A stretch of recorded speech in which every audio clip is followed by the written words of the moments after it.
lacagtan la siyaa waxa weeye ilaa iyo $30,000 weeye adiga meeqa ka soo gaar ahaan ka soo gaadhay ururka waa hanti uu leeyahay ururka ku shaqeeya 30,000 soo qaybsan marka laga saaro kirada iyo waxyaalaha la midka maxaa lagu qabtaa waa hawlaha xafiiska ku baxda markii aanu ballan ani adigu kadib waxaan bilaabay inaan la xiriiro wariyaal fara badan oo gudaha ku sugan iyo kuwa ka cararay Hargeysa labadaba 11 wariye ayaan la xiriiray oo aan magacadooda ku sheegay qof qura mooyaane qofkaas dabadda wadanka ayuu ku sugan yahay imanka aan kula hadlayo 11 waxay ii sheegeen 9 kamid waxay ii sheegeen maanta maalin ay ka xun tahay saxaafadda Soomaaliland ay soo martay ma jirto dhinaca caburida aga jugleynta iyo handadaada joogtada ah maxaa kala daarinta anu ma ogi hal saxafi oo runtii uga maqan Soomaaliland dhibaato ay xukuumadda Soomaaliland runtii ku hayso waxa tiri ma jiro qof wariye ah oo Soomaaliland cabsi oo iyo walwal uu ka qabo awgeed oo gaga tagay ma jiro wariye taar maxaa kala daarinta ilaa hadda ma ogin cid dacweysay ama cid isagoo ka cararay oo runtii dacwad u daba taagan wariye tara wariye Cabdimaalik Muuse Oldoon in geyga Soomaaliyeed caanka si fiican loo yaqaano weey adigana shakhsiyan isku taqaanaan hadda koor wuxuu tagay magaalada Jigjiga Soomaali galbeed ayuu tagay waxaadna sheegtay in cid ceyrsatay aysan jirin iskiisa uu tagay halka ma xasuusta arrintan tiri طبعا ha of course asaga miyaad la hadashay oo afkiisa ayaad ka wareysatay in cid ceyrsatay aysan jirin see ku ogaatay adigu وانا كله سيدي ما كي ويديسا عبد الرزاق ترى يسيدي ويديسا سقالك الصحفيه كذا شيء يسوي كل دباتين كاس انا جرا ururku maadaama uu mas'uuliyad yahay ururku xubnaha ururka kamid ama saxaafadda Soomaaliland barnt de way iska waraysa meel waxba uma kala qarsoon laakiin adoo ma wacdo ma la hadashay ma tiri maxaa ka ciiriyay halkan oo Soomaali galbeed u geeyay ma weydiiso su'aashaas anu ma weydiinin xaq ma kuugu lahaa intaadan saxaafadda soo istaagin inaad hubsatid maadaama saxafi hor adayd ururkan aad gudoomiye u tahay inaad dhinac kala wareysatid oo adoo dhinaca war ka haya dawladdiina war ka haya ummadii soo hor istaagtay dadkii la heshiimaysan ku haboonay insaan ku sheegay anigu maadaama ururka hogaamino ururka maalin walba waxyaabaha saxaafadda Soomaaliland la soo darsa waa war u haynaa oo xubnaha ururka oo dhan iyo xubnaha saxafiyiinta dalka jooga hadii aadan war u haynin maxaa kugu kalifay inaad saxaafadda hor istaagto tiraada Cabdimaalik Cuduma ceyrsanin imika haba kula cid ceyrsanaysa markaan ma jirin right asagiiba anigu afkayga kula hadlay waxa uu ka cararayo ii sheegay adigu hawshaadii basic ahayd ayaad gabtay oo ahayd inaad inta la hadashido wacda tiraahdid maxaan ka caawinaa maxaa ku ceyrsaday oo gurigaaga iyo reerkaaga ka dhex saaray oo annagu urur ahaan ku qaban karnaa maanad oranin maxaad u oran weydo ka hor istaagay ilaa saxaafadda waqti oo heshay waxaan ku imika boodiga sheegay saxafiyiin deela waanu ka tagnay dalka sida marka imika baan ku leeyahay ma jirto ayaan marka u jirin cid markaasi Cabdimaalik ceyrsanayay will come to that inaad ogeydii in kala cid ku ceyrsatay waxaan ku weydiiyay straight forward su'aala waxay tahay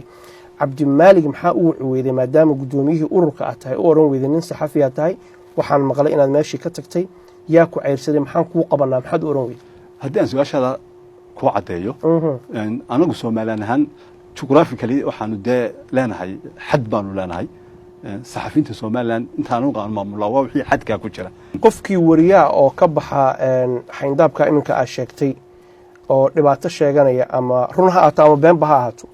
adigu ma waxa leedahay gudoomiye ahaan wax xil igama saarno qofkaas maalin walba saxafiyiinta Soomaaliland waxay u socdaalaan Soomaaliya waxay u socdaalaan gobolada jaarka aanu nahay wax xil ma ka saaray yaga xaq u leh qofku inuu socdaalo urur ahaan anagu xaq uma lihin mas'uuliyadna ma saarna qofku hadduu socdaalayo meesha uu tagayo isaga xaq u leh kuma weydiin meesha uu tagayo cidna kuma weydiin fiisa miyaa u raadinaysan oo kuma weydiin si kala hadalkaygu dhigtay adiga waxaad gabtay baan ku eeray shaqadaadii asaaska ahayd inaad ku tiraahdid war maxaan ku qabanaa naa waxaad keentay oo tiri wuxuu ka baxay deegaanka anagu ka shaqeynayno ka baxay mid ka mid ah wariyaasha hadda Hargeysa iyo ama Soomaaliland ka howlgala baa baxay wuxuu tagay xafadaha jaarka in ku weerarsan bubtay ka soo qaad dhibaata soo gaartay xaq ma uusan kugu lahayn qofka wacdo weydiisa xaaladdu say tahay waxa uu qaban kartay haddaad la socoto taariikhda Cabdimaalik ama qofka xaq ma kugu leeyahay kuma laha ama Cabdimaalik sa la socoto xamar wutig wuu soo noqday Djibouti wuu soo noqday xaq isagu leeyahay qofku inuu socdaalo mas'uuliyad anaga mas'uuliyad saxafi ahaan inaanu Maxamuud Mudane socdaalka qofku kuma weydiinin xaq ma kuugu leeyahay maadaama aad gudoomiyihii tahay ururka inaad difaacdid oo xaqiisa u soo dhicisina u taagan tahay inaad tiraahdid war maxaad dhibsatay oo ka caawinaa ka urur ahaan sababtuna waxay tahay waqti baad u heshay inaad soo istaagtid saxaafadda oo tiraahdo cabdimaalig muuse coldoon ciduma cayrsanin laakiin waqti ma aadan siinin umana aadan cadaalad falanin inaad taleefon ku wacdo oo tiraahdid maxaan kuu qabanaa maxaad tabanaysaa ma aanad odhanin arrintaa ma qiranaysaa mise ma qiranaysid aniga cabdimaaligna ilamuu soo xidhin maadaama midna asoo kula soo xiran adaa mas-uul ah somalilan qofku hadduu ka baxay xadkeeda waxaan rabaa hoos ka xirana because wariye badan oo somalilan jooga caawa ku daawanaya oo aad guddoomiye u tahay qofkii somalilan banaankeeda u baxa xuduudkaas hadda noo sheegtay jigjigoo ninkaan tegay just around the corner ah qofkii ka baxa oo warbaahinta somalilan ka tirsan adigu shuqul kuma lihi ururka dabcan kuma lihi Okay, that's very good. I just want to know that. hargeysa markuu ka tegayna dhib ka qabsatay oo uga tego aan cad oo muuqato oo aad odhan karto cabdimaal taasaa ku dhacay ma jirta habeeraatee no waxa ku dhacay uma hadli kartid because waxba kama ogid sababtu waxay tahay ma aadan wicin markii inaad tiraahdo waxba kuma dhacin ba Soomaaliya jooga ana ururka matala saxafiyiinta Soomaaliya dhan meel baa ku Raalo Maxamed afkiisa wuxuu iiga sheegay cagajugleyn kaamirooyinkiisa in la burburshay xafiiskiisa in la weeraray qalabkiisa in la qaatay inta baad ogtahay ka warqabta habeeraatee xukuma jirin marka hore uu sheeganay inuu ka tagay dalka habeeraatee wax aliyaal wax lagu sameeyay xafiiskiisa in la weeraray maxaa ka jira kama jiro waxa marka kaamirooyinkiisa in la qaatay maxaa ka jira kama jiro waxaad noo sheegtay inaadan adigu la xiriirin waxa uu tegay aadan waxba ka ogeyn toma laakiin waxaad ogtahay wax loo cayrsanaysan jirin dawladda ma ku waranta adiga see ku ogaatay sano kale wakiilan gobolada ku leenahay may dawladda ku waranta arrinta dawladda ku weydiisay dawladdu marka ay saxafi dambi ku oogeyso hay'adaha sharciga ah martaa waxaan rabaa si cad inaan su'aal ku weydiiyo xariga cabdimaalig 8 bishan iminkaan ku jirno 2019 lagu xukumay ururkaaga soo warkay adig sida aan ku sheegay maadaama aanu difaacna saxafiinta saxafi cabdimaaligna marka uu hargeysa ku soo noqday ama burco ku soo noqday la xidhay ururahan anagu mas'uuliyadii naga saaray waa ka gudanay labada looyar waa kuwa ka qayb galay ama kuwa difaacayay baa hadda hargeysa lagu xukumay hadda hargeysa lagu xukumay mas'uul ka saaray soo kulama aha markii burco lagu xidhay ilaa maanta imika la xukumay ilaa imika uu jeel ku jiro ururka soolja waajibaadkii xaqa ugu lahaa uu ka gutay labada looyar u doodayay marka laga yimaado barkhad maxamuud cabdiraxmaan gareeqaan maxamuud cabdiraxmaan iyo maxamed abukor labaduba waxa laba looyar oo ururka u shaqeeya iyaga u difaacay oo u doodayay ilaa maanta sidii baan ururka hawshiisa ugu jira halkaas aan ku saxo labada gareeqaan oo u doodaya idinku aad soo dirteen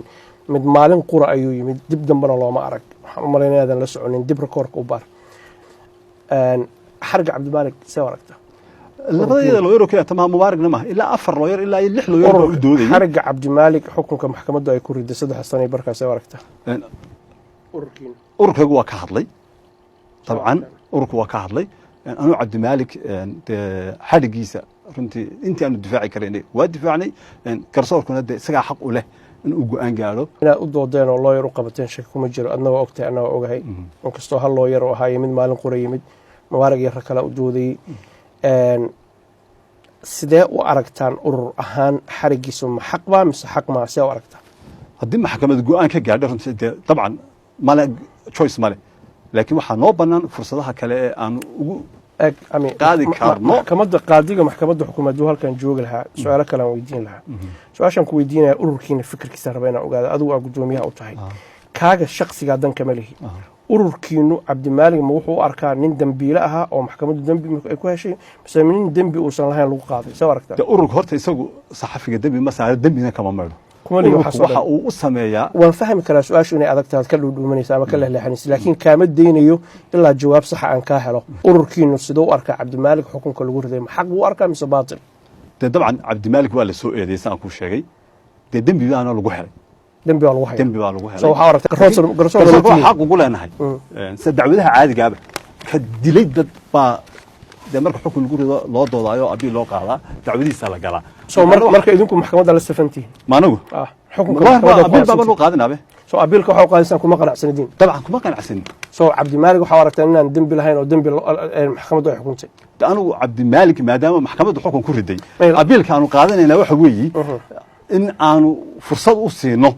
in aanu ilaa iyo halka ugu dambaysa taagnaano haddii maxkamadda ilaa saraysan la gasho waa gaarayna laakiin anagu marka taa inta aan naga soo afjarmayso waa wadayna anagu inuu cadaalad helay ma u malaynaysaa dabcan Soomaaliland de garsoorkeedu waxyaabaha aan ku faano weeyaan runtii inta badan waxyaabo badan bay garsoorka nala qabteen waxyaabo fara badan bay tasiilaad siiyeen saxafiinta xuquuq fara badan ay lahaayeen saxafiintu oo awal hore aanay heli jirin cabdimaalig inuu cadaalad helay ma aaminsanta ya cadaalad inuu helay ma aaminsanta maxkamadda dhexdeeda ha tii ugu wanaagsaneed buu helay si aad ugu aragtaa maamulka in eedeymaha dhabta oo jira loo soo jeeso la yiraahdo qofku uu xorriyatul qowlkiisa cabiri karo dhihi karo qofkan waa dictator waa keligi taliye go'aanka kaliisa gaara ummadana uu ku takrifalaya nod madaxweynaha bar mas'uuliyiinta kala xataa in la yiraahdo si aragtaa xorriyatul qowlha qofku xaq mu leeyahay inuu saadho طبعا umale